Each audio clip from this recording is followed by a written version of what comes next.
Pasta amb verdures i mandonguilles de soja és el menú que han pogut recollir aquesta tarda algunes famílies de l'escola El Farell de Caldes.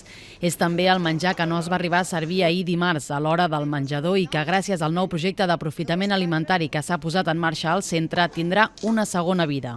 Quan acaba el torn de menjador, la persona encarregada de cuina s'encarrega de pesar, etiquetar i encaixar, diguéssim, el menjar i el col·loca en un congelador. Transcorrides 24 hores, les persones que formen part d'aquest projecte reben un correu electrònic dient: escolta, demà ja pots venir a recollir el teu tàper de menjar.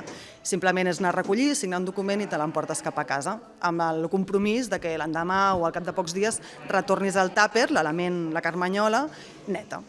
El projecte és iniciativa del Comitè de Solidaritat de l'Escola, que ha comptat amb l'acompanyament de l'entitat Pont Alimentari i ha recollit el suport de la direcció del centre, l'AFA, la Regidoria d'Educació de l'Ajuntament, que ha finançat les carmanyoles i el congelador, i l'empresa Menjares, encarregada del servei de menjador. No només aprofitem o reaprofitem l'excedent, sinó que les famílies també a casa poden gaudir de la qualitat del menjar i la matèria primera que els seus fills i filles mengen al menjador.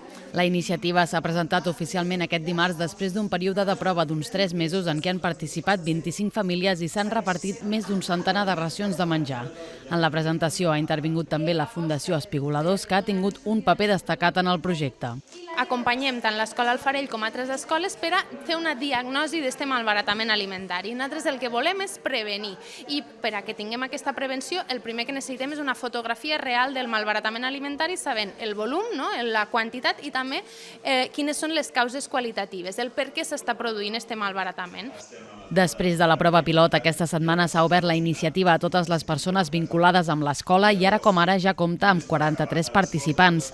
La inscripció continuarà oberta durant tot el curs a la secretaria del centre i l'objectiu últim del projecte és que s'estengui a la resta d'escoles públiques de Caldes.